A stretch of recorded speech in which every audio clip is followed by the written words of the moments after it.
Mi esposa pasó a mejor vida, y ahora mis suegros quieren sacarme de la casa que con esfuerzo construí con mi amada. Ahora quieren quedarse con todo. Desde el momento en que conocí a Sofía, supe que pasía algo especial entre nosotros. No fue un flechazo inmediato, sino una conexión que creció con el tiempo. Era una mujer de carácter firme y sonrisa dulce, con sueños grandes y un corazón inmenso. Nos entendíamos con una mirada, compartíamos la visión de una vida juntos, de formar un hogar basado en el amor y el respeto. Nuestros primeros años juntos estuvieron marcados por el esfuerzo. No teníamos mucho dinero, pero teníamos determinación. Con cada peso ahorrado, compramos un pequeño terreno a las afueras de la ciudad. No era nada lujoso, solo un espacio donde imaginábamos construir nuestro refugio. Y así lo hicimos, ladrillo a ladrillo, con nuestras propias manos y con ayuda de algunos amigos. Recuerdo las largas jornadas de trabajo, mezclando cemento, levantando paredes, colocando el techo. Cada gota de sudor valía la pena porque era nuestro sueño hecho realidad. La casa se fue transformando en un hogar. Desde el momento en que nos mudamos, impregnamos cada rincón con nuestro amor. La cocina se llenaba del aroma del café por las mañanas, las noches se iluminaban con nuestras conversaciones sobre el futuro. Planeábamos tener hijos, plantar un jardín, envejecer juntos en ese lugar que habíamos construido con tanto esfuerzo. Pero la felicidad, a veces, es efímera. Todo cambió cuando Sofía enfermó. Al principio fueron síntomas menores, cansancio, malestar. Pensamos que solo era estrés, pero pronto los dolores se hicieron constantes y los diagnósticos más preocupantes. Pasamos meses entre hospitales y consultas, con la esperanza de una solución, pero la enfermedad fue cruel y rápida. En cuestión de pocos meses, Sofía se debilitó hasta que, un día, simplemente ya no pudo seguir luchando. El día que la perdí, sentí que el mundo entero se derrumbaba. La casa, que había sido nuestro refugio, se convirtió en un recordatorio doloroso de su ausencia. Cada habitación resonaba con su risa que ya no estaba, con sus palabras que se habían apagado. Me quedé solo, rodeado de los vestigios de nuestra historia juntos. Sin embargo, en medio del duelo, traté de aferrarme a la idea de que, de alguna manera, Sofía seguiría presente en cada rincón de la casa. Me prometí honrar su memoria cuidando nuestro hogar, manteniendo vivo todo lo que construimos juntos. Pero lo peor aún estaba por venir.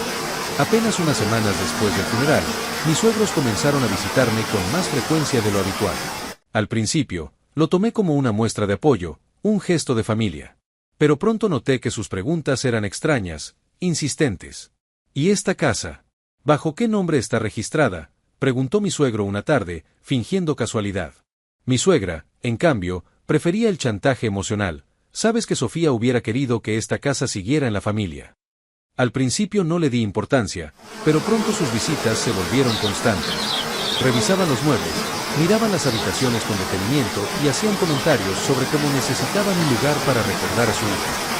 Una tarde, mi suegro me miró fijamente y me dijo sin rodeos: «Hijo, creemos que lo mejor es que nos entregues la casa. No es justo que la tengas tú solo». La frialdad con la que lo dijo me dejó atónito. Intenté explicarles que Sofía y yo habíamos construido juntos ese hogar, que cada rincón tenía nuestra historia, que ella no hubiera querido que me quedara sin nada. Pero ellos no escuchaban razones. «Entiéndelo», insistió mi suegra con un tono que mezclaba lástima y exigencia. «Sofía era nuestra hija, y ahora que ella no está, lo que era suyo debe volver a su familia». Les recordé que la casa la habíamos pagado entre Sofía y yo, que era tanto mía como suya. Pero ellos no aceptaban mi punto de vista. Para ellos, el simple hecho de que Sofía ya no estuviera significaba que yo debía desaparecer también de su vida y de lo que había construido con ella. No pasó mucho tiempo antes de que su insistencia se convirtiera en hostilidad. Empezaron a presionarme con llamadas, mensajes, indirectas en reuniones familiares. De repente, el duelo por la pérdida de mi esposa se convirtió en una batalla por mi propio hogar. Entonces, un día, llegaron con un abogado. Habían iniciado un proceso legal para reclamar la casa, argumentando que, como padres de Sofía, tenían derecho sobre la propiedad. No podía creerlo. No solo había perdido a mi esposa, ahora también tenía que pelear por el único lugar que nos pertenecía a ambos. Me sentí traicionado, como si el amor que alguna vez me tuvieron se hubiera desvanecido con la muerte de Sofía. Pero no estaba dispuesto a rendirme. Sabía que la casa me pertenecía, y no permitiría que me arrebataran lo único que me quedaba de ella. Días después, recibí una notificación legal. Mis suegros habían contratado un abogado y presentado una demanda reclamando la casa como parte de la herencia de Sofía. Según ellos, La propiedad le correspondía por completo a su hija y, por tanto, a ellos como sus únicos herederos. Sentí cólera, dolor y traición. Ellos sabían perfectamente que yo había invertido cada centavo en construir esa casa, que no era una herencia sino un esfuerzo compartido. Pero para ellos no importaba. Querían quedarse con todo. Busqué un abogado, aunque los costos me asustaban. La batalla legal sería desgastante, pero no pensaba rendirme. Cada documento, cada recibo de pago y cada testimonio de nuestros amigos se convirtieron en mis armas para defender mi hogar. Mis suegros, por su parte, no mostraban signos de ceder. Hicieron declaraciones falsas, intentaron convencer a la familia de Sofía de que yo me estaba aprovechando de su muerte para quedarme con la propiedad. De repente, me encontré solo, no solo sin el apoyo de mi esposa, sino también sin el respaldo de quienes alguna vez me habían considerado parte de la familia. Las audiencias se convirtieron en una pesadilla. Cada sesión en la corte era una batalla donde ellos me atacaban emocionalmente, diciendo que Sofía hubiera querido que la casa siguiera en la familia. Intentaban pintar una imagen de mí como un extraño usurpador, alguien que no tenía derecho a permanecer en un lugar que, según ellos, siempre había pertenecido a su hija. Mi abogado presentó pruebas, los documentos de compra, los pagos de construcción, los testigos que podían dar fe de que Sofía y yo habíamos construido la casa juntos. Pero mis suegros no se detenían. Contrataron a un abogado agresivo que intentó argumentar que, legalmente, al fallecer Sofía, su parte debía pasar a sus padres y no a mí. Las noches se volvieron insoportables. Apenas dormía, consumido por la preocupación y la tristeza. No solo estaba luchando por la casa, sino por la memoria de Sofía, por el respeto a lo que habíamos construido juntos. No podía permitir que todo nuestro esfuerzo se viera reducido a un simple trámite legal. En medio del proceso, un día encontré una carta que Sofía me había dejado mucho antes de enfermar. En ella, hablaba de lo importante que era nuestro hogar para ella y de cómo quería que, pase lo que pase, yo me quedara allí. Leer sus palabras me llenó de fuerza. Sabía que debía seguir adelante y que, aunque ella no estuviera físicamente, su amor me daría la energía para enfrentar esta lucha. El juicio se alargó por meses. Cada vez que pensaba que las cosas podían mejorar, mis suegros encontraban una nueva forma de atacarme. Me acusaron de haber manipulado a Sofía, de haberme aprovechado de su enfermedad para quedarme con la casa. La presión era abrumadora, pero me aferré a la verdad. Y entonces llegó el día del veredicto. El día del juicio llegó. Me senté en aquella sala con el corazón acelerado, sintiendo como la tensión me consumía. Mis suegros estaban al otro lado, con sus abogados y un aire de victoria prematura. Yo, en cambio, me aferraba a la única verdad que conocía: la casa era tan mía como lo había sido de Sofía, y no permitiría que me la arrebataran. La sesión comenzó con los argumentos de sus abogados. Insistieron en que la casa debía pertenecer a la familia de Sofía, que yo era solo un intruso aferrado a algo que no le correspondía. Presentaron testimonios de amigos y familiares que afirmaban que Sofía siempre quiso que su hogar quedara en manos de sus padres. Yo escuchaba en silencio, sintiendo como cada palabra intentaba borrar mi lugar en la historia de mi esposa. Entonces llegó mi turno. Mi abogado presentó pruebas irrefutables, los documentos de compra, los recibos de cada inversión, testigos que confirmaban cómo Sofía y yo habíamos construido la casa con esfuerzo conjunto. Pero lo más importante fue la carta de Sofía. Con voz firme, mi abogado la leyó en voz alta. En aquella carta, Sofía hablaba del amor que sentía por nuestro hogar, del esfuerzo que habíamos puesto juntos y de cómo, pase lo que pase, quería que yo siguiera viviendo allí. Era su deseo, su voluntad escrita con puño y letra. La sala quedó en silencio. Mis suegros se removieron incómodos en sus asientos, incapaces de refutar lo que acababan de escuchar. Sus rostros reflejaban frustración y enojo. Sabían que habían perdido terreno. El juez analizó las pruebas, escuchó los testimonios y, tras lo que pareció una eternidad, dictó su veredicto. La casa era legalmente mía. No había dudas, no había posibilidad de apelación. Mis suegros no podían reclamar algo en lo que nunca habían invertido ni construido. La sala estalló en murmullos. Mis suegros, furiosos y humillados, se levantaron bruscamente y salieron sin siquiera mirarme. Yo, en cambio, sentí un peso enorme liberarse de mis hombros. La batalla había terminado. Pero la victoria fue agridulce. Me quedé solo en aquella casa, ahora no solo cargada de recuerdos de Sofía, sino también de la lucha que tuve que atravesar para defenderla. La casa seguía siendo mi hogar, pero el precio que pagué por mantenerla fue alto. Pasaron meses antes de que pudiera sentir paz nuevamente. Poco a poco, fui redecorando, tratando de transformar aquel espacio marcado por la tristeza en un lugar donde pudiera recordar a Sofía con amor y no con dolor. Cada rincón volvió a llenarse de vida, no con la presencia de mi esposa, pero sí con la certeza de que había honrado su memoria.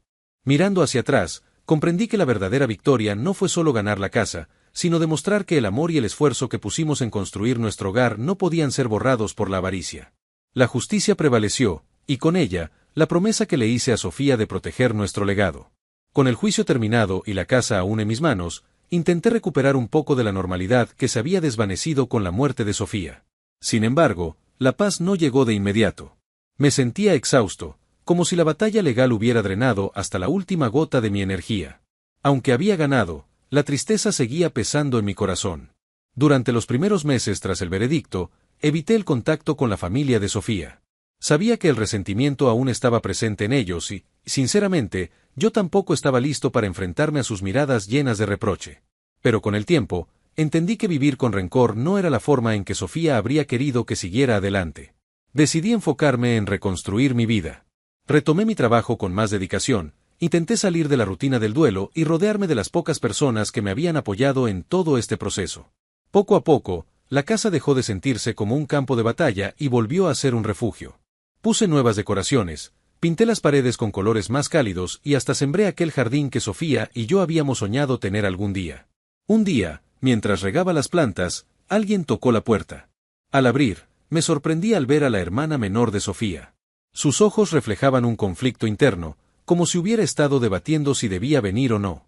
Necesitaba hablar contigo, dijo con voz temblorosa. La invité a pasar y nos sentamos en la sala.